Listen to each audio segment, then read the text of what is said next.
All right, how's it going, y'all? So today we're going to go over probably the single most important tutorial I've made in a very long time from a security perspective, and that is a complete guide to what port forwarding is, because it is something that a lot of people don't understand, and it is the number one way that people actually get hacked, because port forwarding always has a security implication to it. I'm going to talk about the different ways that it can be almost no security implication, where it's not a big deal and it probably will make your overall network more secure than other options. And it can also be very insecure. And it's a really common thing that people don't fully understand and just start opening up ports willy-nilly, and you can get yourself in trouble with that. This is going to be set up for people who have no clue what port forwarding is or how networking works. And we're really going to go about the basics here, where we've got a router right here that I'm going to use as a demonstration, and we've got a NAS here. And we're going to show how port forwarding works and what happens when you actually go in and you enable port forwarding on your router, and what you're doing and why you're doing it. We're also going to be keeping this very, very, very simple. We're only going to be talking about IPv4. We're only going to be talking about your basic use cases and things like that. And so we're going to oversimplify some things here, but this really should help understand what is going on when you're setting up port forwarding and why you do it. Okay, so as I said earlier, on my left over here, we have a little Google router that I've not used in years. I think I actually got it free. And it has its public IP address assigned to it, 104.75.3.15. That's what that sticky note says. I am not very good with my handwriting, and so that's what that says. Then on my right-hand side over here, we have a Synology NAS, which has a local IP address of 192.168.1.10, and that's what this represents right here. For clarity, this Google Home would also have a local IP address as well, which would probably be 192.168.1.1, but it's not too critical here for what we're talking about in this video. And so this right here really represents a basic home setup. You can have tons and tons of devices behind a single router, and you all get one public IP address. So this 104 IP address that you've got right here is what's called an IPv4 IP address. You've seen it all the time, and this is your public IP address.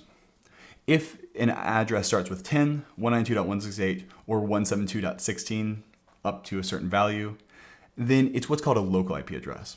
Pretty much anything else, other than a few reserved IP addresses we're not going to get into here, is what's called a public IP address. And this is a very normal setup for most home networks in the US and most major countries. And that is where the router, that's the thing that you hook up to your ISP's modem, gets a single public IP address for the entire network. And you can think of it kind of like a postal address. It's segmented out into subnets, and it essentially is a unique identifier that allows you to send stuff out and receive it back in on the internet. So any device behind this router that goes to what's my IPv4, they're going to get returned the exact same value, 104.75.3.15. Just like you and your family members all share the exact same mailing address. You get a letter, it's all going to be sent to the same home address. But you can all still send out mail to anybody else. It's all just going to come from this same IP address. And any replies have to be routed to this same IP address. And that's the basics how the internet works. Essentially, your router is communicating on your behalf anytime you go to Google or any other sites, and it will say, okay, send out this traffic from your phone to Twitter. It's going to send out from that address, and then Twitter is actually not going to reply directly to your phone. Instead, Twitter is going to reply to the router because it only knows about this one public IP address for your entire house. Then your router manages saying, oh, hey, that was a response to Will going to Twitter. I'm going to send that to Will's phone. And that is what your router is doing. So that's the really basic explanation with how public IP addresses work. For the vast majority of use cases, there is a single public IP address for the entire house. We are going to talk about the case where a lot of people have two routers and you're dual NATed. We're going to talk about that in a little bit here. And there's one other case I will mention where you actually don't have a public IP address on your router. Instead, there is a router further upstream that keeps the IP address.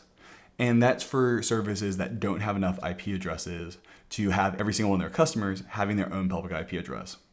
Essentially, they just have a even bigger router that actually handles the exact same thing that your little router does at your house, just on a much larger scale. So that's called CG-NAT, or carrier grade NAT.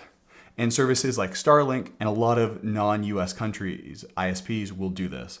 And so to do port forwarding, you require a public IP address. But we're not going to get into that too much here because it really sends it down a different rabbit hole. Okay, and so that is the basics of our home internet. Now let's go ahead and start diving in a little bit deeper.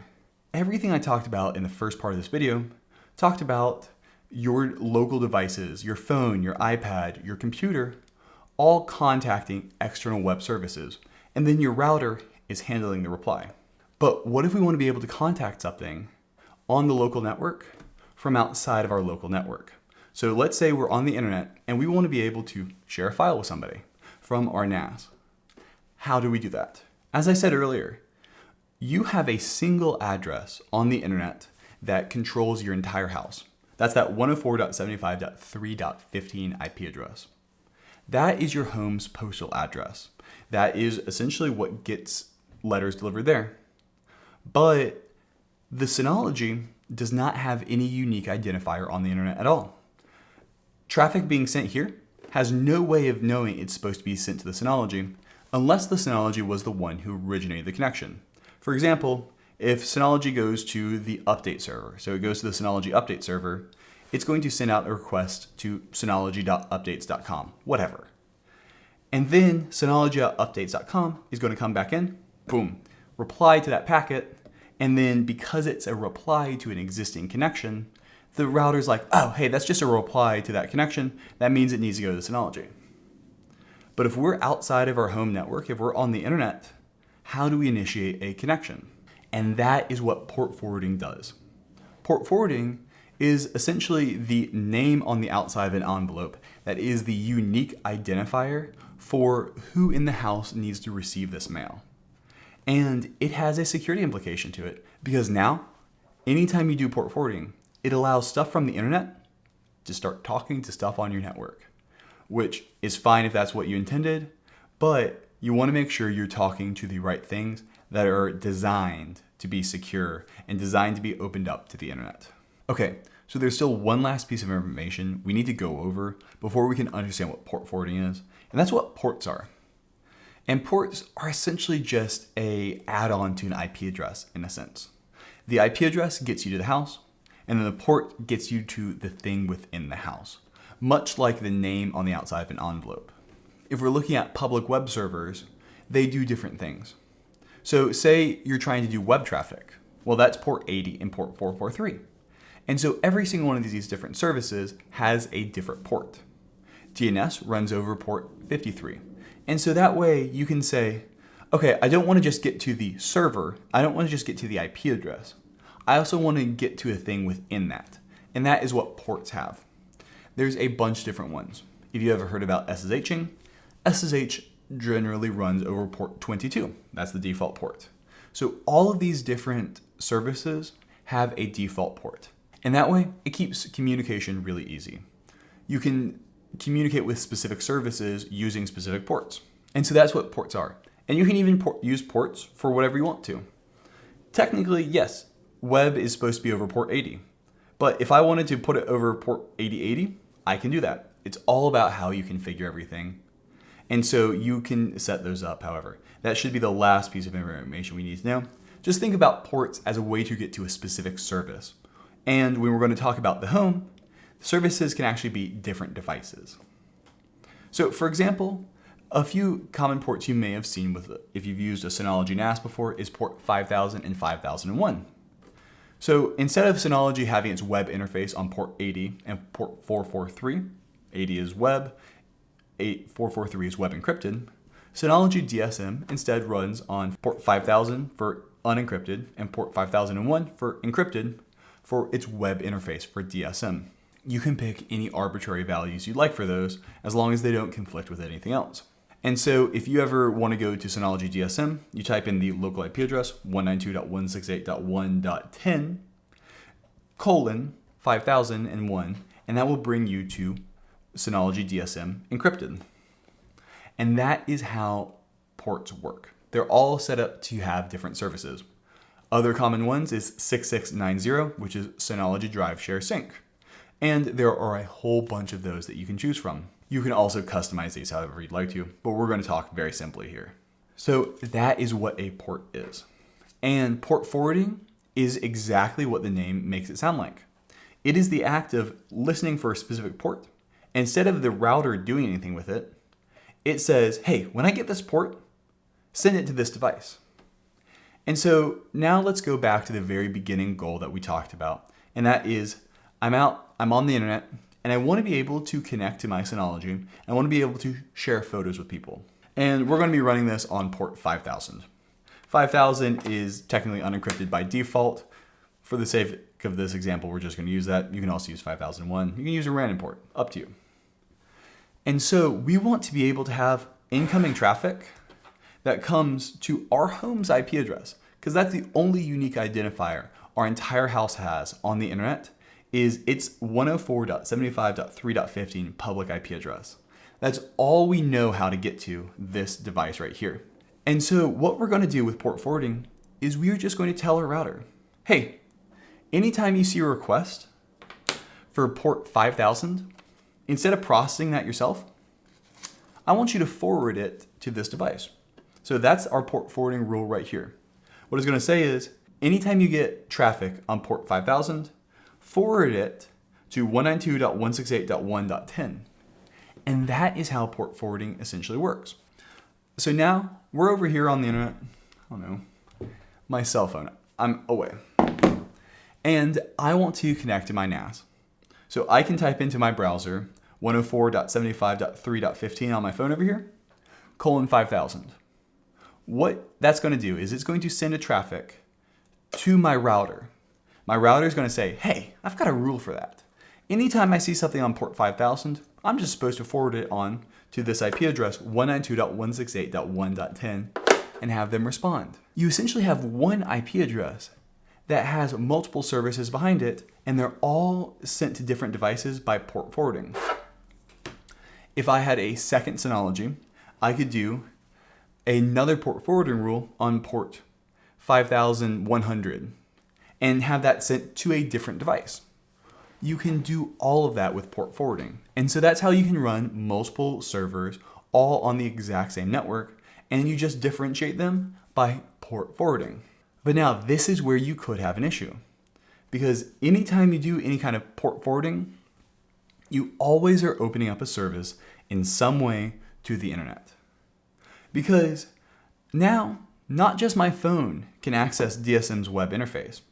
Now, any device that's just set up to scan the internet can at least connect to the web interface. There's a password on there, but it can see it. And that is why port forwarding is something you should only do when you know what you're doing. So Synology DSM, that web interface, it's a port designed for the internet. It is designed to have a bunch of people trying to password guess its way in. There's auto blocks and things like that. So it is a hardened port that is really set up to be on the internet. So it's relatively safe to do. I'm not saying it's perfectly safe, but it is relatively safe to do. Something you do not want to post on the internet is the SMB port 445. SMB is not meant to be run over the internet, and so you can pretty quickly get your NAS hacked because people just brute force their way in. If you have SMB open on the internet, it's actually gotten a lot better and still pretty hard to do. But SMB open on the internet is not something you should have unless you really know what you're doing. And so that's the fundamentals of the security of port forwarding. Port forwarding itself is not insecure, because I could be port forwarding to a VPN server on the Synology NAS. And VPN servers are hardened. They're designed to be as secure as possible. That's their entire thing. So it's incredibly unlikely that we would have any risk of opening up a VPN server to the internet.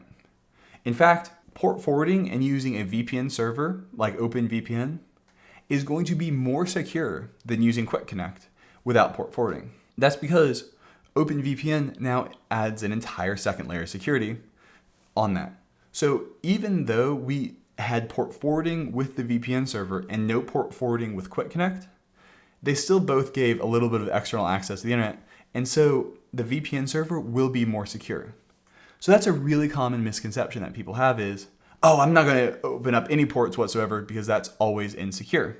When in fact, you have to look at the service that's being opened to see if it's secure or not. Anytime you're port forwarding, you just need to make sure that what you're port forwarding is meant to be exposed to the internet and understand the security implications of it. All right, one last thing I want to talk about is a very common thing that happens and why port forwarding breaks, and that is this case.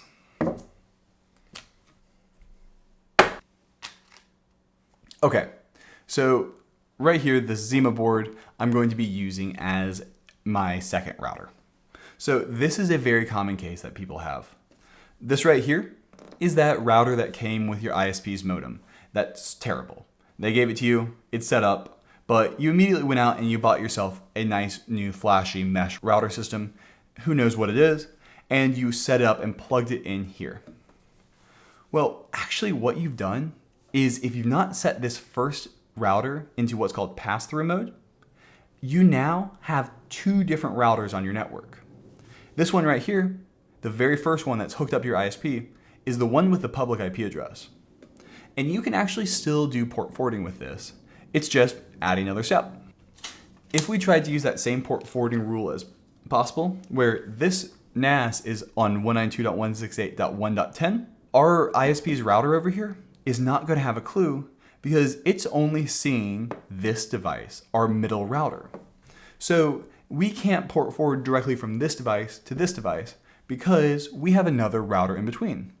It's the exact same thing on the opposite side over here with the internet, just on a smaller scale. So now, should we want to actually do that same port forwarding, all we would have to do is log it into our ISP's router and forward the port 5000 first to this 10.1.1.13. And then on this router, do the exact same thing, but now forward port 5000 to 192.168.1.10.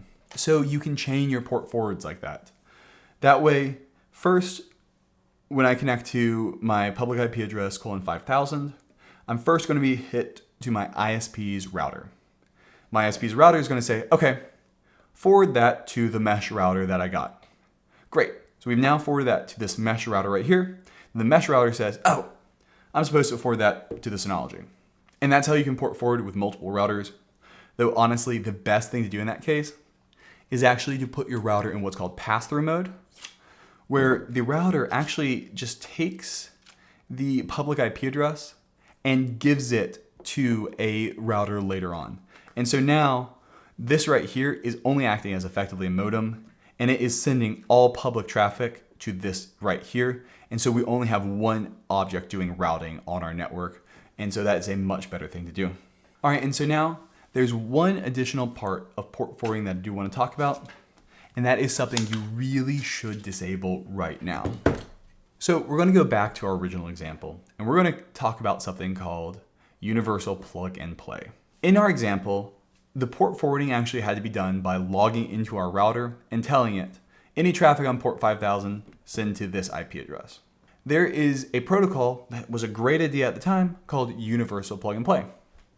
So instead of having to have the user figure out how port forwarding works and open up ports online for services that are strong and designed to be like that, like the Xbox Live Network or PlayStation Network, instead, wouldn't it be great if those devices could just say, hey router, go ahead and open up these ports for me. I am totally fine. These are very secure things, but we want to make this faster. And just have the router be able to do it. How nice would that be? It would make it so much easier for those services to get opened, and your users, especially not super tech savvy ones, would have a great experience.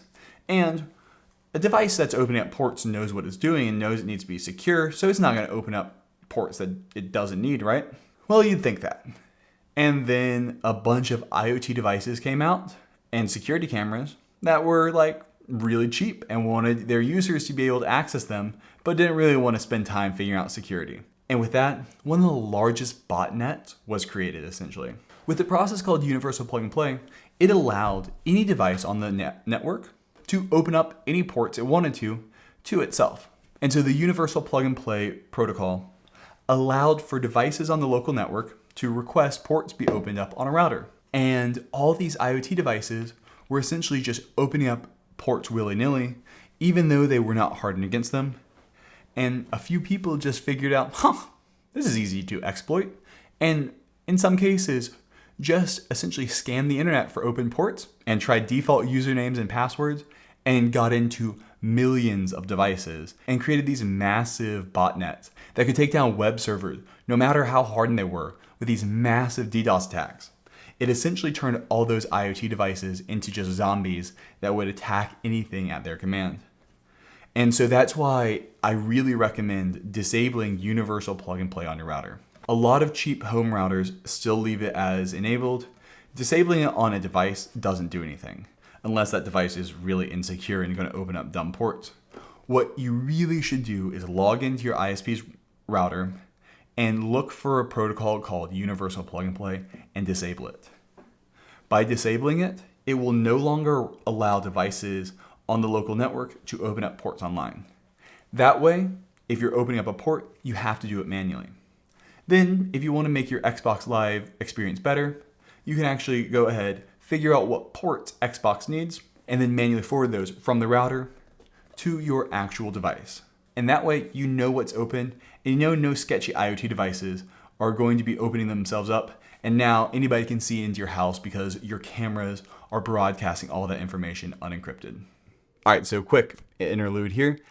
I realized after filming that video that I never really sat down and showed how to actually do port forwarding on a router, and I felt like that was kind of what would end off this video better. So I'm doing a quick interjection here. I actually show doing port forwarding for a Synology NAS on a UDM Pro. And so this is not going to be exactly how you do it because every single router is going to be different, but at least hopefully this should be the steps that you take to do the same thing. It's not too bad, but we're just going to go ahead and show it. So my goal for this is to be able to access this Synology webpage outside of my local network. And I'm not going to go into the security of this or anything like that, but let's say we've said, yes, this is a secure port. We want to open up the internet. It's designed for it. So I'm going to need 3 pieces of information here. 1, the port. For this is going to be 5001. We want to do HTTPS for Synology DSM. 2, we want to do the IP address. It's this, 10.30.0.107. Ideally, I have this as a either static IP address or as a DHCP reservation. So choose either one of those. You will have to Google that with your specific router for a DHCP reservation as well. And a lot of actually port forwarding setups now, especially like Google Nest and a lot of smarter ones, actually have you do a DHCP reservation at the same time. It's the same menu, so that's great. And finally, the protocol. This is either going to be TCP or UDP. If you can't figure it out, if it's a website like this, it's TCP probably. Otherwise, look up the documentation and exactly what you're using. And if you can't find that, take a step back and ask, should you be opening this up? Because you might not know exactly what it is. All right, so now let's go ahead and set this up. I'm going to open up the login to my router. And so, by the way, you're going to see a lot of blurs here. Yeah, this is actually my live router. So on the UDM, we're going to go into our network. We're going to go into our settings, security, port forwarding. And you're going to see all my blurred out port forwarding rules. So we're just going to go to the very bottom here and say create entry. And we're going to say, and we are going to just give it a name. And this one actually allows us to say which interface. A lot of routers only have one. You probably don't need to fill that out. From any, this is where anyone on the internet can do it. Most of these will also allow you to just say from a specific external IP address. Internal can be specific for a few use cases. Now the port. In general, the port is going to be your external port. And as I said earlier, we can make that up to be whatever we want it to be. So let's do 5551. You can make it up to be whatever you'd like it to be, though more commonly you'll keep it the same. Though it's never a bad idea if you were the one controlling it to make it a random one. It is security through obscurity, which doesn't really get you anything from true security in most cases, but what it does get you is lacking spam. So dumb bots that are just trolling the internet looking for like an open VPN server won't just find this as easily. So it's not really about adding in security. It's about reducing spam whenever you're opening up a port and changing the default value. And now we just type in that forward IP. And now the forward port. So this will be 5001. So once again, this is what I was talking about earlier, where I've got it going from 5551 to 5001. So we do have a redirect there, though I could have just put this as 5001. Protocol, TCP. All right, so there's two ways I like to test this. So the first is a site called uGetSignal. I just open up a new tab and say, what ports are open? And this is the one I use all the time. And now it'll come up with your current local IP address and just hit check. Now, this does not always work, but in this case it did. This generally works with TCP connections better than UDP connections. So if it says closed here, that does not guarantee it's closed, but this is a really quick and easy way of testing. By the way, you can also use this to scan all your common ports just as a quick, hey, what is open? Though you should know what is open. And the next thing I like to do is just take out my phone, take it off the Wi-Fi network, and type in my public IP address, and simply test it out. And you can see, just like that, I was able to hit it off the Wi-Fi network. And that's all there is to it. So that is how you do port forwarding. This port is now open to the internet, so be wary of that. But we've gone through and set it up, and now it is externally accessible. All right, well, I hope this really helped understand what port forwarding is and how it works. I found it's a really common misconception, and this right here took me years of networking experience to really fully understand how it worked, because it's not as clear-cut as it makes it seem. Go ahead and leave any other questions for me down in the comments below, and I guess subscribe. All right, have a good one. Bye.